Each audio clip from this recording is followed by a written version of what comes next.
Movements at the knee joint. इस video के अंदर हम देखेंगे कि हमारे नी जॉइंट के ऊपर कौन कौन सी मूवमेंट्स हो रही हैं और कौन कौन से मसल्स हैं वो रिस्पॉन्सिबल हैं उसकी मूवमेंट के लिए।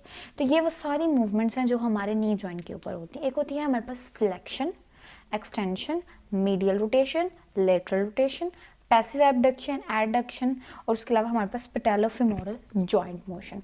अब सबसे पहले हम देख लेते हैं फ्लेक्शन और एक्सटेंशन को। अब फ्लेक्शन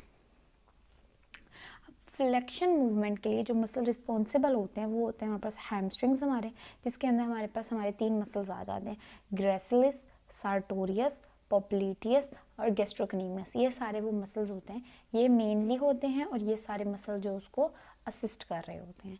और उसके बाद आती है एक्सटेंशन। तो एक्सटेंशन के लिए जो मसल रिस्पॉन्सिबल होते हैं वो होते हैं हमारे पास हमारे क्वाड्रिसेप्स मसल।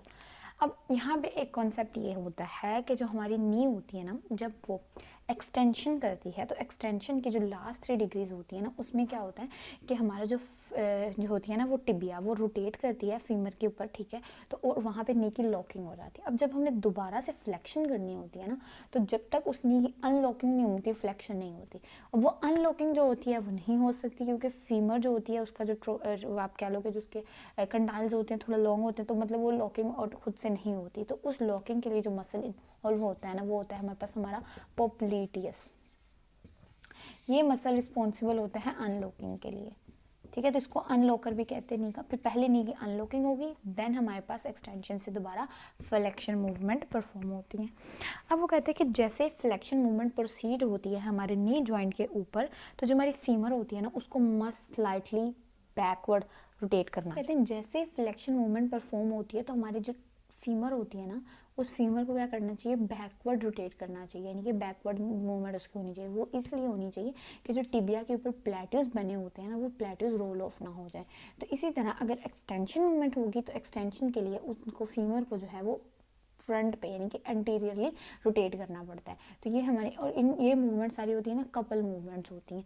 अब ये कपल मूवमेंट्स के किस तरह से रिस्पॉन्सिबल होती हैं, अब जो शेप्स होती है कंडाइल्स की, वहाँ पे जो लिगामेंट्स होते हैं, मसल्स होते हैं, वो मिलके ही ये जो होती है ना हमारे पास कपल मूवमेंट्स परफॉर्म कर रहे होते हैं। फिर आ जाती है जी हमारे पास मीडियल रोटेशन। तो मीडियल रोटेशन जो होती है वो हमारे पास हमारा सेमी मेम्ब्रेनोसिस, टेंडनोसिस, पोप्लीटियस मसल करवा रहे होते हैं और उनको असिस्ट कर रहे होते हैं ग्रेसिलिस और सार्टोरियस। अब लेटरल रोटेशन सिर्फ एक मसल जो होता है वो रिस्पॉन्सिबल होता है लेटरल रोटेशन की नी की, और वो होता है बाइसेप्स फेमोरिस मसल। फिर आती है जी हमारे पास हमारी पैसिव एबडक्शन और एडक्शन। जो एडक्शन और एबडक्शन होती है ना, ये हमारी नी के ऊपर हो रही होती है। हमारे कुछ मसल्स होते हैं जिसमें हमारे क्वाड्स भी आते हैं, हैमस्ट्रिंग्स आते हैं, ग्रेसिलस आता है, टेंसर फेशियल आर्ट आता है। इनकी को कॉन्ट्रैक्शन से, यानी कि इनकी ही कॉन्ट्रैक्शन की वजह से ही एबडक्शन हो रही होती है, इन्हीं की कॉन्ट्रैक्शन की वजह से हमारे पास कुछ डिग्रीज की जो होती है ना वो एबडक्शन और एडक्शन हो रही होती है। अब एट द एंड जो हमारे पास आता है जी वो आती है हमारे पास हमारी पैटेलोफेमोरल जॉइंट मोशन। अब पैटेलोफेमोरल जॉइंट मोशन क्या होती है कि वो कहते हैं कि जब हमारी नी के ऊपर फ्लेक्शन या एक्सटेंशन हो रही होती है तो उस टाइम पे क्या होता है कि जो हमारी पटेला होती है ना वो सुपीरियरली और इन्फीरियरली ग्लाइड कर रही होती है, कितनी 7 सेंटीमीटर का उसमें फ़र्क आ रहा होता है। अब हमारी जो पटेला होती है ना उस पर ऑल टाइम जब भी फोर्सेस एक्ट करती हैं तो हमारे पास डिफरेंट मसल्स को डिफरेंट डायरेक्शन में खींच रहे होते हैं। यानी जो हमारे वास्टस मीडियालिस मसल होंगे उसको मिडिल साइड पे खींचेंगे, वास्टस लेटरालिस मसल होंगे उसको लेटरल साइड पे खींचेंगे। तो वो कहते हैं कि वो क्या होता है कि वो ये जब दोनों साइड्स पे फोर्सेज लग रही होती है ना तो वो उसको अब एक ही जगह पे रखा होता है जो उसका ट्रोक्लियर ग्रूव होता है। लेकिन अगर किसी भी साइड से स्ट्रेस ज़्यादा बढ़ जाता है तो वो उसकी माइल्ड ड्रैगिंग हो जाती है, जो कि एक सिंड्रोम भी है, वो आगे हमने कॉमन इंजरीज के अंदर भी हमने पढ़ना है। तो ये थी जी हमारे पास कुछ basics about the movements at the knee joint. अब नेक्स्ट हम इंशाल्लाह देखेंगे हमारे पास